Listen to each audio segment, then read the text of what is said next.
So hey guys, welcome to my channel zoology vibes. Hope you all are good and fine.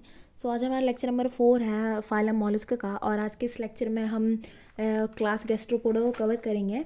Previous lecture में हमने class ए प्लानिकोफोरा को cover करा था, और हमने देखा था कि उसके पास कोई शेल नहीं होता, उसका रेडुलर वेल डेवलप नहीं होता, और उतनी ज़्यादा स्टडी भी नहीं करी गई है क्लास हमारे ए प्लानिकोफोरा में। दूसरी क्लास हमने पिछले लेक्चर में जो कवर करी थी वो थी स्कैफोपोडा। इसके उसमें हमने देखा था इसका रेडुला वेल डेवलप होता है, इसके पास हर्ट नहीं होता है, और बहुत सारी चीज़ें नहीं थी, मगर टेंटिकल्स थे जिसे हम कैप्टिक्यूला कहते थे, जो फूड गैदरिंग में हेल्प करती थी। सो हम आज गैस्ट्रोपोडा करेंगे। सो हम स्टार्ट करते हैं अपना आज का लेक्चर गैस्ट्रोपोडा। सो जो क्लास गैस्ट्रोपोडा है, तो इनकी जस्ट सेकेंड, जो क्लास गैस्ट्रोपोडा है इनकी बॉडी जो होती है एसिमेट्रिकल होती है, मतलब कहीं से भी आप डिवाइड करिए तो इक्वली नहीं आएगा, बहुत एसिमेट्री होती है बॉडी में। जैसे बायलेटरल सिमेट्रिकल वो होता है, आपने बॉडी को किसी की भी बॉडी को डिवाइड करा तो दो इक्वल हाफ मिल गए आपको। रेडियल सिमेट्रिकल वो होता है, आपने कहीं से भी बॉडी को डिवाइड करा किसी की भी बॉडी को, जैसे स्टारफिश की बॉडी को आप डिवाइड करिएगा तो रेडियल सिमेट्रिकल है, कहीं से भी करिएगा इक्वल शेप मिलेगा आपको। इनका जो हेड होता है वेल डेवलप होता है, इनका फुट मस्कुलर होता है, लार्ज होता है, गिल्स प्रेजेंट होते हैं, और तो और लंग्स भी, पल्मरी कैविटी लंग्स भी प्रेजेंट होते हैं। इनके जो ज़्यादातर में सिंगल किडनी देखी जाती है। नर्वस सिस्टम वही बता दिया, सेरिब्रल, पेडल और प्लूरल, विसीरियल, यही सारे गैंग्लिया होते हैं जो सारे मॉलस्कन्स में चले आ रहा है, वही जो होगा। जो लार्वा होगा वो ट्रोकोफेर होगा या वेलिजल लार्वा होगा। अब हम बात धीरे धीरे आगे बढ़ते हैं इसमें। जो गैस्ट्रोपोड्स हैं ये बहुत मतलब लार्जेस्ट क्लास है मॉलस्क का। ऑब्वियसली बात है, बहुत ज़्यादा लार्जेस्ट क्लास है और बहुत ज़्यादा डिटेल में स्टडी करेंगे हम इसकी, क्योंकि बहुत ज़्यादा डिटेल में साइंटिस्टों ने इसके बारे में पढ़ा है, इसलिए हम डिटेल में स्टडी करेंगे। और बहुत ज़्यादा इंटरेस्टिंग भी है, इसकी बहुत ज़्यादा अलग अलग एडेप्टेशन करी है इसने, जिससे ये अब सरवाइव कर रहा है, और बहुत सारी अडेप्टेशन की वजह से ये अभी भी मतलब बहुत ज़्यादा, इसलिए इसका क्लास जो है बहुत बड़ा है, बहुत ज़्यादा फैला हुआ है इसकी अडेप्टेशंस की वजह से।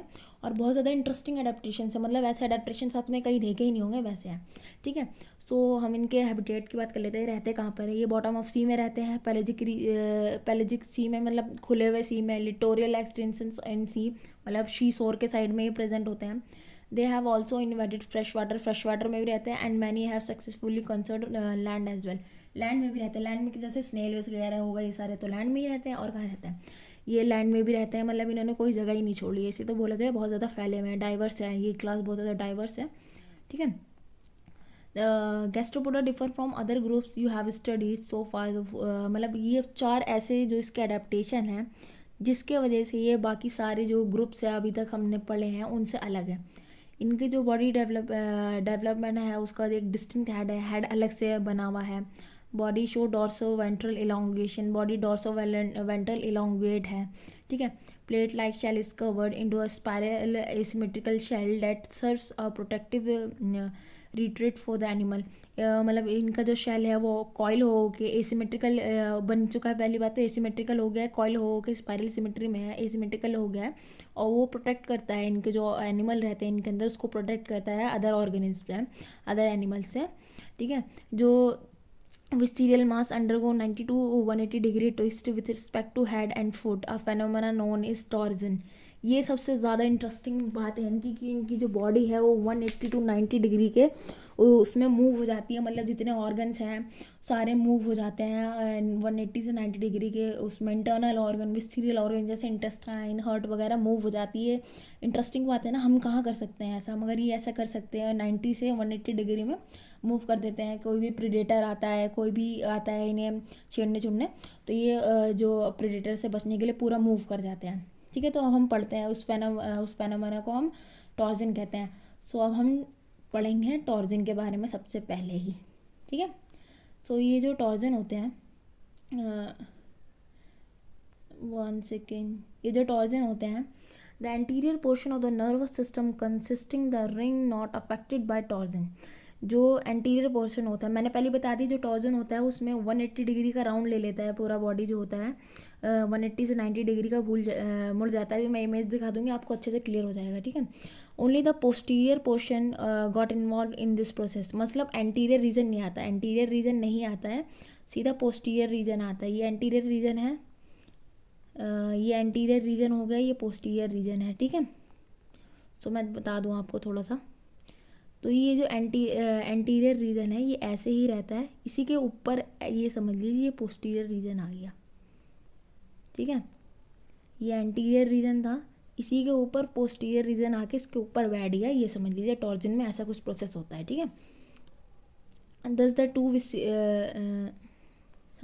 thus the two visceral nerve cord connecting the pleural ganglion and visceral ganglion of corresponding side got twisted in a figure of 8। जो ये होता है जो गैंग्लियन होता है, प्लूरल गैंग्लियन और विसीरल गैंग्लियन होता है, ये आपस में ट्विस्ट कर जाते हैं। जब ये टॉर्जन का फेनोमेना होता है तो आपस में ट्विस्ट कर जाते हैं, और जो ये ट्विस्ट करने के बाद जो फिगर 8 का फिगर बना लेते हैं। वैसे 9 का फिगर बनाते हैं, बट बुक में 8 दिया हुआ है, बुक में भी 9 दिया हुआ है, यहाँ पे गलती हो गई, यहाँ पे 9 आना चाहिए। जो नर्वस सिस्टम होता है वो 9 बना लेता है, और जो इंटेस्टाइन होती है वो 8 बना लेता है, ठीक है। The gills and kidney originally on the right side come to occupy the left side. जो गिल्स और किडनी होती है जो राइट साइड में प्रेजेंट होती है वो लेफ्ट साइड में आ जाती है, ठीक है। The intestine was thrown into U turn loop and anus come to open in front of above the mouth. जो इंटेस्टाइन है वो यू शेप के लूप में आ जाता है, ठीक है, और जो एनस है वो माउथ के ऊपर आ जाता है, और वहीं पे उसकी ओपनिंग हो जाती है। मतलब उसकी ओपनिंग और माउथ की ओपनिंग मतलब एक दूसरे कॉरस्पॉन्डिंग में दिखती है, ठीक है। During the process the original right parietal ganglion come to occupy the left side. जो ओरिजिनल राइट पैराइटल गैंग्लियन होते हैं वो लेफ्ट साइड में आते हैं, and the higher of visceral mass, and hence it is also come to be referred as a supraparietal ganglion। और वो जो विसीरियल मास उसके ऊपर आते हैं इसलिए उसे सुप्रापैराइटल गैंग्लियन भी कहते हैं। The original left on the now occupying the right side. जो लेफ्ट में है वो राइट में आ जाएगा, जो राइट में है वो लेफ्ट में आ जाएगा। पूरे जो स्टोरी चल रही है उसका यही कंक्लूजन है। Being referred as infraparietal ganglion. जो गैंग्लियन उसमें था लेफ्ट साइड में था वो विसीरियल मास के जो लेफ्ट साइड में गैंग्लियन था वो राइट साइड में आ गया, उसे हमने सुप्रापैराइटल गैंग्लियन कह दिया। और जो ओरिजिनल लेफ्ट साइड में था वो राइट साइड में आ गया, उसे हमने इंफ्रापैराइटल गैंग्लियन कह दिया, ठीक है। यहाँ पर आप इमेज देखिए, ये उसके मसल्स की इमेज है कि टॉर्जन से पहले मसल्स कैसे हैं और टॉर्जन के बाद मसल्स कैसे हैं, ठीक है। यहाँ पर आप पहले ढंग से देख लीजिए, ये जो रिफ्रैक्टर मसल्स हैं रिट्रैक्टर मसल्स है ये ऐसे हैं इस वक्त। जब टॉर्जन हो गया यहाँ पे आप देख रहे हैं बैंड हो गया, जब ऑर्गेनस बैंड हो गया तो सारा ये जो एनस वेनस है सब ऊपर आ गया।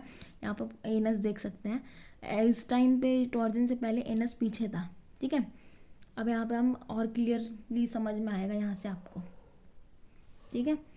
ये टॉर्जन ये जबकि इमेज है जब टॉर्जन नहीं हुआ है। आप यहाँ पे देख लीजिए जो गैंग्लियन का स्ट्रक्चर दिखा रखा है यहाँ पे पूरा, ठीक है।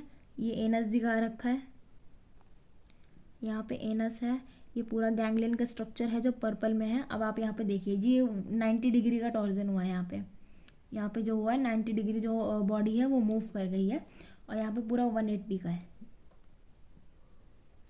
ठीक है। यहाँ पे 90 डिग्री पे जब मूव करिए तो देखिए 8 शेप का स्ट्रक्चर बना लिया है पूरा। यहाँ पे देखिए 8 शेप का स्ट्रक्चर दिख रहा है आपको, प्रॉपर 8 नहीं बनेगा बट वो 8 बन चुका है, ठीक है। यहाँ पे नर्वस सिस्टम से 8 शेप का स्ट्रक्चर बन गया है।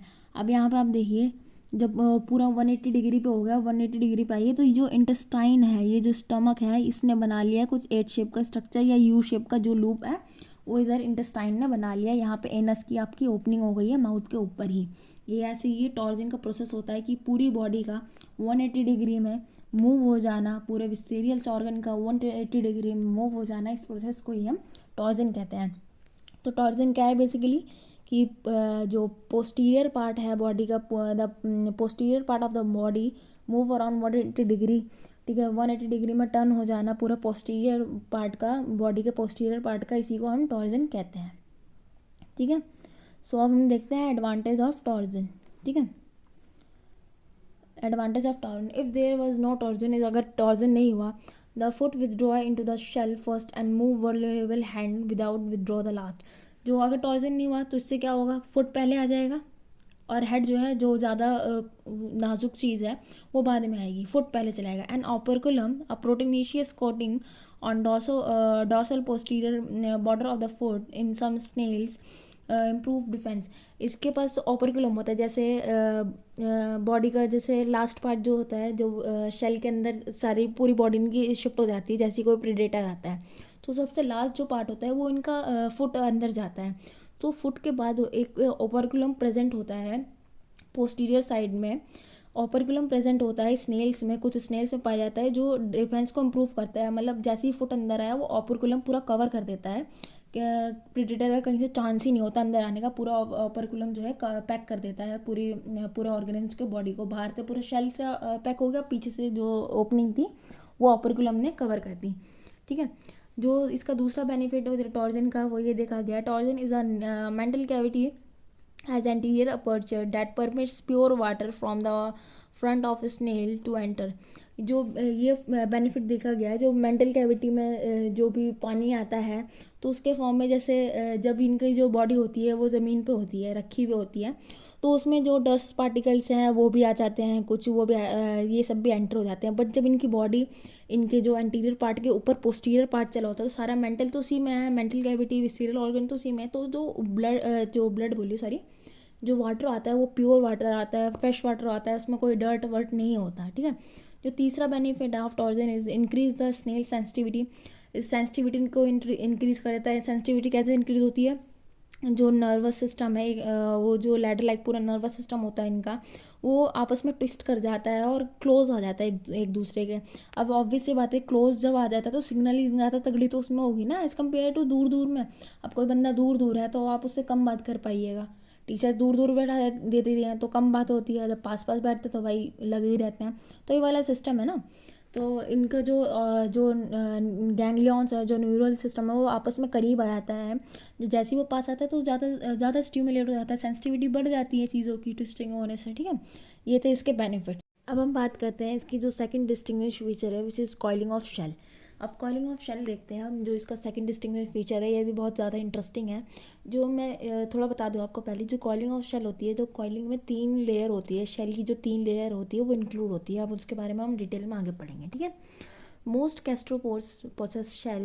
Gastropod shell is portable, retreated for animals. मतलब रिथ्रेटेड होता है, मतलब किसी भी प्रेडेटर से हेल्प करवाने में मदद करता है इनकी। The shell varies very much in size, shape and it is not surprising considering the number of diversity of the species in this class. और इस स्पीशीज़ की मतलब इस क्लास की डाइवर्सिटी इतनी है, स्पीशीज़ ही इतने हैं कि वही बहुत ज़्यादा ही डाइवर्स रखते हैं। तो जो सेल के शेप्स हैं वो अलग अलग वेराई करते हैं, शेप्स में, साइज़ में बहुत ज़्यादा डिफरेंस होते हैं, डिफरेंट पाए जाते हैं। Many of them of exquisite beauty. जैसे आपने सी पर्ल्स देखा होगा, सो उसका जो शेल होता है वो ब्यूटीफुल होता है, उसे बहुत ज़्यादा खूबसूरत होता है। They present varying hues shape and surface structure of rich grooves, ribs, tubercles और स्पाइंस। उसमें स्पाइंस प्रेजेंट होते हैं, ग्रोव्स प्रेजेंट होते हैं, रिट्स होते हैं, ट्यूबरक्लूज होते हैं, बहुत सारा मतलब अलग अलग फीचर्स होते हैं, मतलब अलग अलग शेल में अलग अलग वो होता है, डिज़ाइन होता है, आप कह सकते हैं। Mantle of mollusk contains secreting cells that secretes protective shells। जो मेंटल होता है मॉलिस्क का, वही सिक्रेटिंग सेल्स कंटेन करता है, जो सिक्रीट करते हैं ये शेल्स की लेयर को, जो इन्हें प्रोटेक्ट करने में हेल्प करता है। Both the shell and mantle protect visceral mass. जो शेल और मेंटल है, मेंटल कैविटी, मेंटल वो वाला मेंटल नहीं समझना, मैं बोल नहीं रही। तो जो शेल और मेंटल कैविटी है, दोनों इकट्ठे होकर विसीरियल मास, जो विसीरियल ऑर्गन है, उन सबको वो करते हैं, प्रोटेक्ट करते हैं। Layers of shell, it consist 3 layer. 3 layer होती है, जो 3 लेयर होती है, पेरिस्ट्रैकम, प्राइस्मेटिस और नेक्रस। जो आउटर मोस्ट लेयर होती है वो होती है पेरियोस्ट्रैकम। ये आउटर मोस्ट लेयर होती है शेल की, और ये केमिकली बनी होती है, प्रोटीन वगैरह से, इन सब से बनी होती है। जो मिडिल लेयर होती है वो होती है प्रिस्मेटिस। ये मिडिल लेयर होती है, ये थिकेस्ट होती है and 3 layer made up of calcium fixed with organic chemical. ये जो मिडिल लेयर होती है, ये पेरिस्मेटिक्स जो होती है, ये खुद 3 लेयर होती है, सबसे ज़्यादा थिक लेयर होती है, और इसी के अंदर 3 लेयर प्रेजेंट होते हैं। ठीक है। और जो सबसे लास्ट लेयर होती है वो होती है nacreous layer. Is the innermost layer at the border of mantle. इसे मेंटल का बॉर्डर भी कह सकते हैं। ये कंपोस्ट करता है calcium carbonate alternation with organic chemicals के साथ मिल के कैल्शियम कार्बोनेट और ऑर्गेनिक केमिकल्स आपस में मिल के ये जो लेयर बनाते हैं more secretion of nacreous more thick will be the shell, जितना नेक्रेस सिक्रेट होगा उतना ज़्यादा शेल थिक होगा. It also consist of aragonite and calcite in form of prism and sheet. ये जो है आर्गेनाइट और कैल्साइट जो क्रिस्टलाइन मटेरियल्स होते हैं उनको भी अपने अंदर कैरी करके रखता है, जो या तो शीट की फॉर्म में या तो प्रिज्म की फॉर्म में. ठीक है, इन दोनों फॉर्म में वो जो होता है अपना जो आर्गेनाइट और कैल्शिनाइट है उसको कंटेन करके रखता है. ठीक है, अब यहाँ पे मैं आपको इसका डायग्राम दिखा दे रही हूँ क्लियरली. जो लेयर है ये वहाँ से स्टार्ट हुई है. ठीक है, ये मेंटल है आपका, ये मेंटल एपिथेलियम मतलब मेंटल कैविटी का जो एपिथेलियल सेल होते हैं वो है. यह सबसे अंदर वाली लेयर आपको दिख रही है नेक्रिस के नीचे वाली है पेरिस्टमेटिक कैलाइट, इसे ऑस्ट्रेक्यूलम भी कहते हैं. आउटरमोस्ट लेयर जो है वो है पेरिस्ट्रैकम. ठीक है, जो ये आप यहाँ पे पूरा डायग्राम देख सकते हैं. ये जो लैडर लाइक स्ट्रक्चर है एक्स्ट्रा पैराइडल फ्लूइड सॉल्यूबल प्रोटीन वगैरह इन सब से मिलके आर्गेनॉइड ये सब बने हुए हैं. ऑर्गेनाइट और कैल्साइट ये सब बने हुए हैं. ठीक है, मिनरल ब्रिज बना है, बहुत सारा प्रोसेस होता है, वो अभी हम हमारे सिलेबस में है ही नहीं, हम पढ़ेंगे क्या. ठीक है, सो जो स्पेस होता है the space between the body and shell is called mantle cavity. तो बचपन से मतलब अभी स्टार्टिंग से पढ़ते आ रहे हैं. मेंटल कैविटी के बीच का उसके बॉडी के बीच के स्पेस को हम मेंटल कैविटी कहते हैं. और ये इनमें जो होता है वो गैसेस एक्सचेंज का फंक्शन करता है. Excretion elimination of waste material waste and release reproductive product. ये जो होता है एक्सक्रीशन का भी काम कर लेता है भाई. कैसे अभी हमने जो लास्ट क्लास पढ़ी थी उसमें देखा था, उसमें रेस्पिरेशन का काम जो मेंटल कैविटी कर रहा था. तो भाई ये गैसेस एक्सचेंज भी कर देता है, एक्सक्रीशन का काम भी कर देता है, रिप्रोडक्टिव प्रोडक्ट को भी निकाल देता है, बहुत सारा काम करता है बेचारा हमारा मेंटल कैविटी, मगर फिर भी इसका नाम रख दिया मेंटल. बताओ. The typical gastropod shell is asymmetrical, conical, spiral around an axis called columella. एक एक्सिस होती है, उसके अराउंड ये सारे आपस में उसी में स्पाइरली अरेंज होती है. इस एक्सिस को ही कॉल्यूमेला कहते हैं. It has evolve from primitive planospiral shell as result of torsion.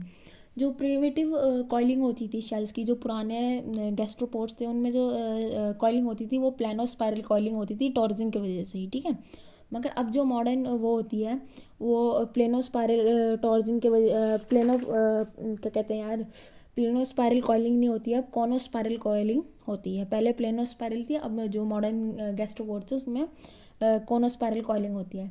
The spiral turns around the hole as whole. The hole are limited by suitors and are generally in contact with one another.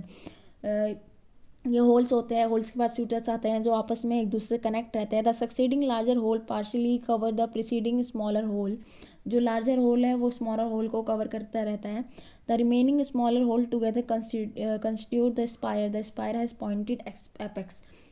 ये आपको अभी तो ऐसे कुछ समझ नहीं आया होगा, अब आप डायग्राम देखिएगा तो आपको सब समझ में आ जाएगा. होल क्या है, वोल क्या है, स्ट्रक्चर क्या है, स्पायर क्या है.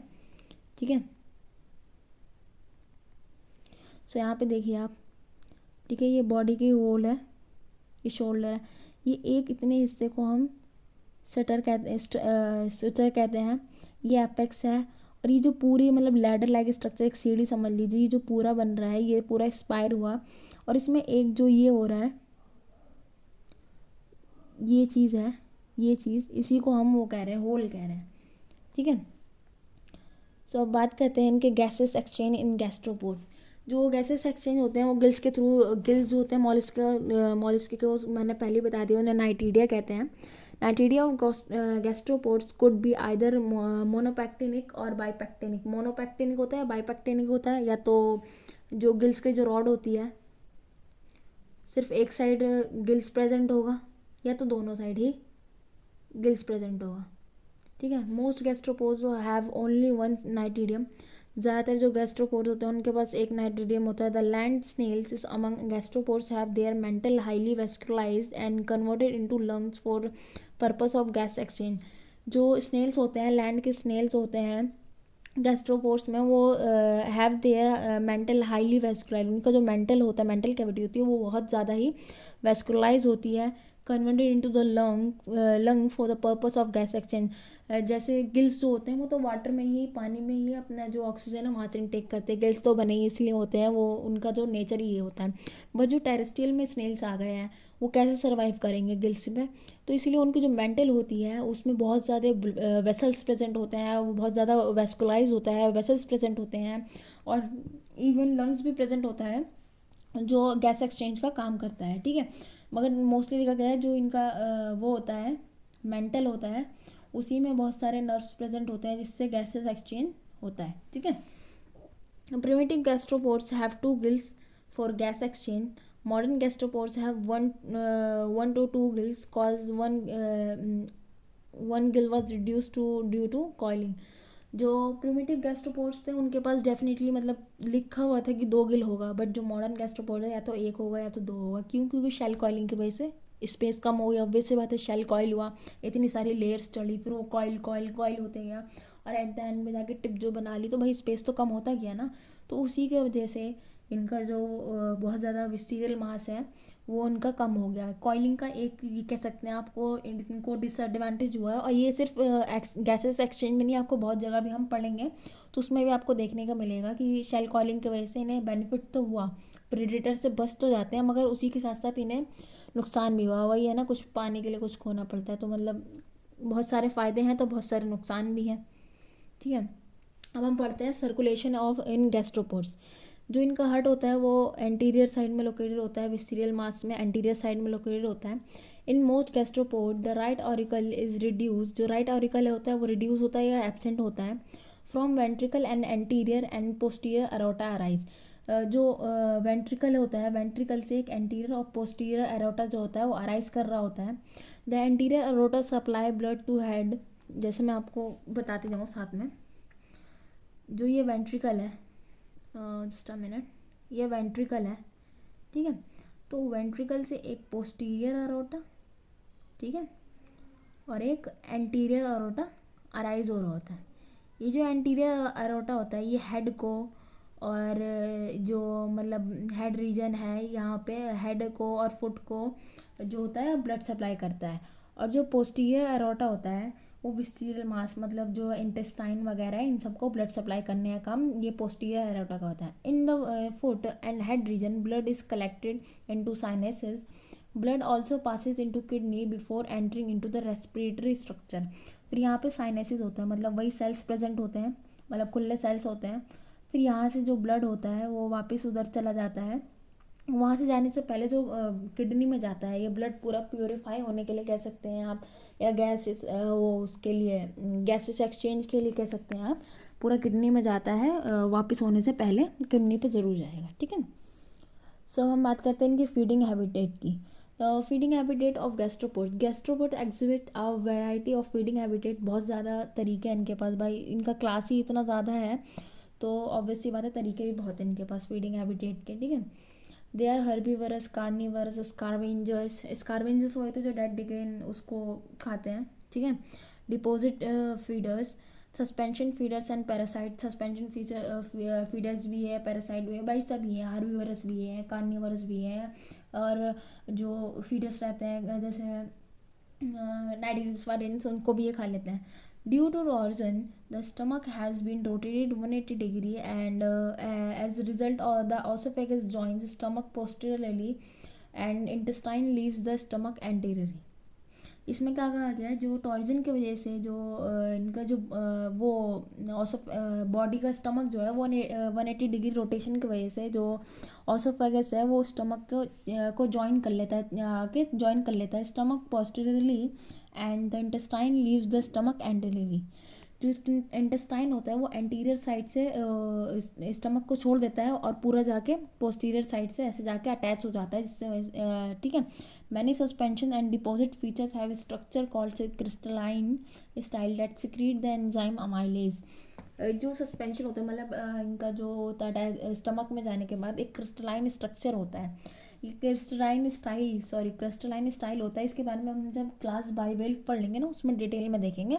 जो अमाइलेज सिक्रीट करता है, डाइजेशन में बहुत मदद करता है। ये स्टमक के बाद या तो स्टमक में प्रेजेंट होता है किसी किसी मेंबर्स में, या तो स्टमक के बाद प्रेजेंट होता है, ठीक है। सो अब हम बात करते हैं एक्सक्रीशन इन गैस्ट्रोपोड्स की। The primary organ of excretion in gastropods और नेफ्रीडिया। जो प्राइमरी ऑर्गन है वो नेफ्रीडिया है, विच प्रोड्यूस आइदर अमोनिया और uric acid as a waste product. या तो अमोनिया जाएगा वेस्ट प्रोडक्ट या यूरिक एसिड जाएगा इनका वेस्ट प्रोडक्ट जो होगा, ठीक है। The nephridium also plays an important role in maintaining water balance in fresh water and terrestrial species. Fresh water और टेरेस्ट्रियल स्पीशीज़ में जो है नेफ्रीडिया का वो इलेक्ट्रोलाइट कंट्रोल में भी, मतलब वाटर बैलेंस कंट्रोल करने में भी बहुत ज़्यादा इंपॉर्टेंट रोल होता है। Additional organs of excretion at least in some species including pericardial gland in the body cavity। pericardial gland मतलब वही जो हार्ट के साथ वाला जो भी वो होता है, एरिया होता है, वहीं पे वहाँ से भी बहुत ज़्यादा हेल्पफुल होता है, मतलब एक्सक्रीशन के लिए वो भी हेल्पफुल होता है, ठीक है। Primitive have 2 nephridia and modern have 1 nephridia. ये सेल कॉलिंग की वजह से जो प्रिमिटिव थे उनके पास 2 नेफ्रिडिया थे, बट जो अभी जो मॉडर्न वो है गैस्ट्रोपोडास, उनके पास 1 नेफ्रिडिया है। सेंसरी स्ट्रक्चर जो होते हैं, आइज होती है, टेंटिकल्स होते हैं, स्टेटोसाइट्स होते हैं, और कीमो रिसेप्टर्स भी होता है जो मैंने बताया था आपको, फ्रीडिया वो भी प्रेजेंट होता है इनके पास कि एज अ कीमो रिसेप्टर, ठीक है। तो ये मैंने बता दिया आपको। इनका जो ऑर्गन है वो कम हुआ है क्योंकि शेल कॉलिंग की वजह से, मतलब फ़ायदा हुआ है तो बहुत नुकसान भी हुआ है इनको, ठीक है। गैस्ट्रोपोड्स में भी हर्माफ्रोडाइट होते हैं, डाइशियस होते हैं, एंड पोसेस अनपेयर्ड गोनैड्स। ये अनपेयर्ड गोनैड्स पोसेस करते हैं। Fertilization is mostly internal fertilization होती है इनमें। ज़्यादातर में गैस्ट्रोपोड्स में इंटरनल फर्टिलाइजेशन होती है। फर्टिलाइज एग में some time be enclose in the egg capsule in large और स्मॉल नंबर। जो फर्टिलाइज एग होते हैं वो एक कैप्सूल होती है इनकी बॉडी में, एक एग कैप्सूल होती है, उसी में बहुत सारे नंबर में, या तो नंबर वेराई करते हैं, मेंबर्स टू मेंबर वेराई करते हैं, उसी में प्रेजेंट होती है। वेलिगल लावा में भी प्रेजेंट, वेलिगल लावा प्रेजेंट भी हो सकता है, नहीं भी प्रेजेंट होता है। द लार्वल स्टेज में भी spend in egg capsule animal emerging as young monks. जो लार्वल स्टेज होता है वो अगर हो सकता है, मतलब ऐसा पॉसिबल है कि जो लार्वल स्टेज है वो पूरा कैप्सूल, एग कैप्सूल के अंदर ही हो जाए, और जो यंग मंस निकले वो पूरा मतलब एडल्ट होके निकले, मतलब लार्वल स्टेज बॉडी से ना निकल के पूरा वो जो है यंग वंस एक एडल्ट निकले, ठीक है। कोई लार्वल स्टेज जो भी लार्वल स्टेज है वो उसके एग कैप्सूल में ही पूरी हो जाए। सो आज के लेक्चर हमारा यही ख़त्म होता है। उम्मीद करती हूँ आपको मेरी वीडियो पसंद आई होगी। अगर मेरी वीडियो पसंद आए तो don't forget to like, share and